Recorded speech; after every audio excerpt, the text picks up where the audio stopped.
Comme on le dit souvent dans la vie, on ne tombe amoureux que 3 fois, et ça Hasan Shankiran dans la série, Madame Fazilet et ses filles en a fait les frais. Selon des chercheurs en psychologie, les femmes ne tomberaient amoureuses dans leur vie que 3 fois seulement. Et ces 3 fois, elles tombent amoureuses d'un type d'homme bien distinct.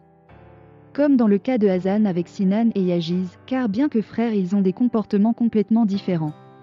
Pensez que le grand amour, votre moitié et l'homme de votre vie sera la seule personne dont vous tomberez amoureuse est faux. Dans la vie, on tombe amoureuse 3 fois et de manière différente. Les émotions et les sentiments ressentis ne sont pas les mêmes et le type d'homme non plus. L'amour qu'a ressenti Hasan pour Sinan est très différent de ce qu'elle a ressenti pour Yajiz.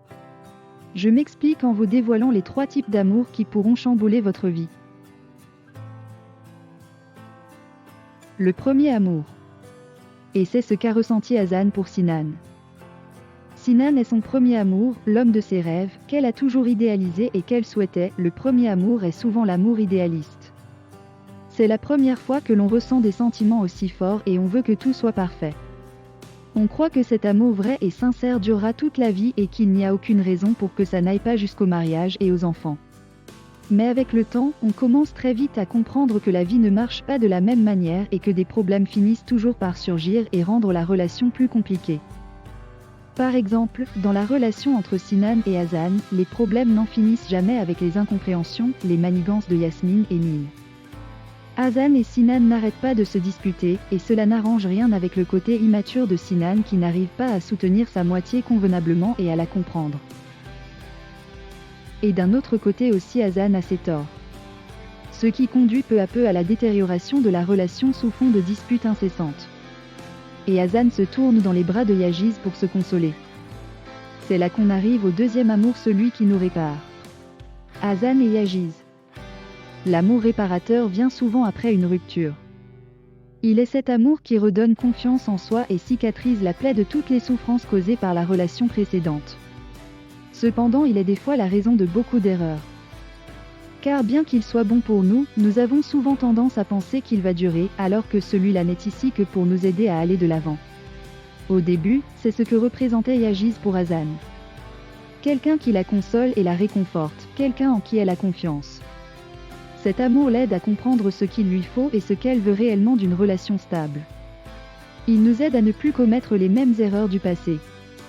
Et ainsi ce sentiment de soutien et de compréhension entre Hasan et Yajiz s'est transformé à celui auquel on ne s'attend jamais, qui est le véritable amour, le vrai. Celui qui est vrai, sincère, profond et sans travers. Celui-ci qui vient souvent lorsque l'on s'y attend le moins. Il vient allumer le feu de la passion dans le cœur des partenaires et les liens d'un amour fou. C'est alors aux deux amoureux de faire de leur mieux afin de garder cette étincelle et de faire durer la relation aussi longtemps que possible. Car lorsqu'Hasan et Yajiz vont se rendre compte qu'ils sont amoureux l'un de l'autre, le problème principal sera de comment l'avouer, surtout vis-à-vis de Sinan, l'ex-petit copain de Hasan qui est aussi le frère de Yajiz. Ce qui conduira à la tumultueuse question de vivre leur amour même s'ils savent que cela blessera beaucoup Sinan. Ou tout simplement d'essayer de faire taire leurs sentiments et faire comme si rien n'était.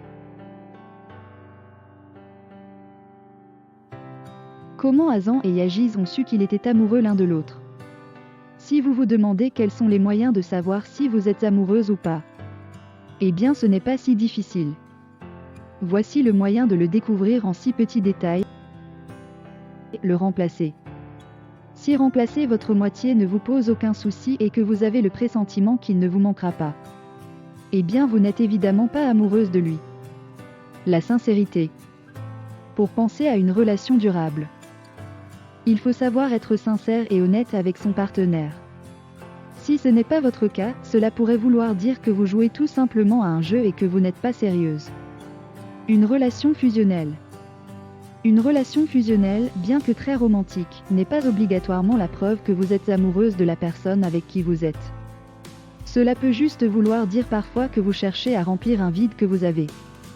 Si vous ne vous sentez pas bien seul et que vous avez besoin de lui tout le temps, cela devient de la dépendance plus que de l'amour.